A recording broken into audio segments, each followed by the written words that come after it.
Thanks, guys. And Taylor, softball and baseball both played this weekend. If you had to guess which did well and which didn't, what would you say?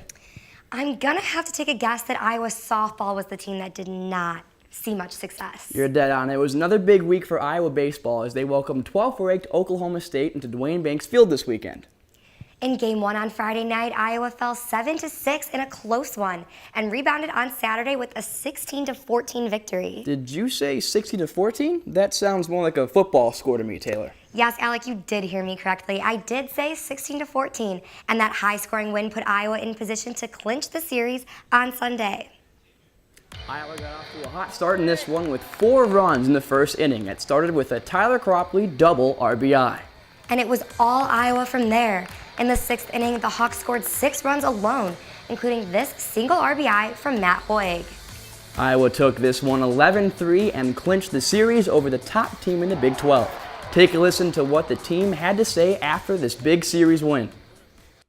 Oh, it's huge. Coach Heller was just talking to us about how, teams before us, a few years before us, they wouldn't have had this opportunity to, have a team like that come in, top 25 in the country, traveling all the way to Iowa to play us. But, the guys in the past have set the tone and, got this program back on track and, fortunate enough to have those guys come out. But, yeah, this sets the tone for the rest of the season, definitely going in the last 2 weeks of the Big Ten. Great confidence builder.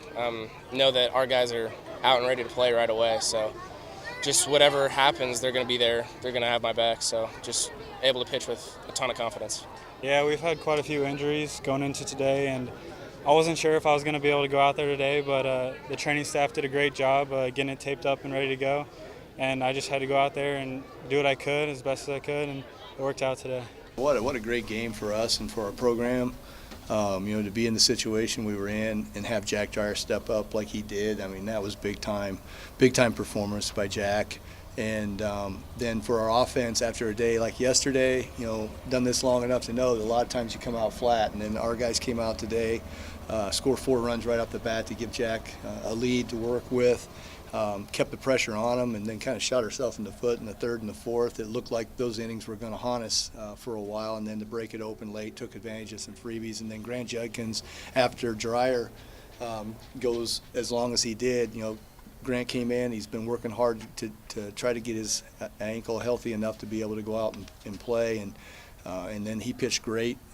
Just couldn't be prouder of those 2 guys. And then Nick Nelson, 3rd time this weekend, had a great weekend for us. But it was just awesome. Solid game defensively, and I guess the big thing for me is that our guys came out 3 days in a row, played hard, were present every day, great attitude, great energy, great effort, and that was the difference, I think.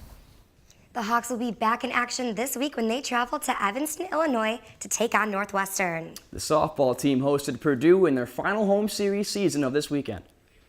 On Friday night, Iowa dropped the opener against the Boilermakers 3-1, where pitcher Allison Ducey struck out 6 batters but allowed 7 hits and 4 walks.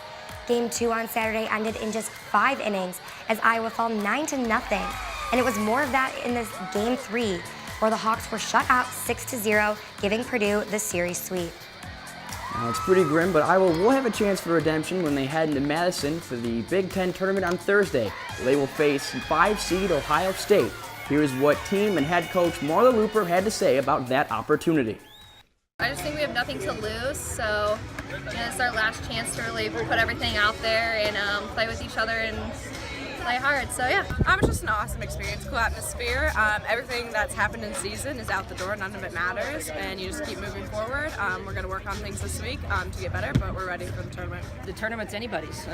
We go in there, we can be a rally buster, we can be a hope killer, whatever it may be, and we go in and take care of business, and we're going to just be Hawkeyes. We're going to get out there and be gritty, scrappy, and take care of business, and whatever happens at that point happens, but we'll put our best foot on the field when we get out there. Well, hopefully the Hawks can get things back on the right track at the Big Ten tournament this weekend. Yeah, Taylor, it's been a rough year for Iowa softball, and head coach Marla Looper's contract is set to expire this year. So I'm guessing it wasn't just the seniors' last game at Bob Pearl Field.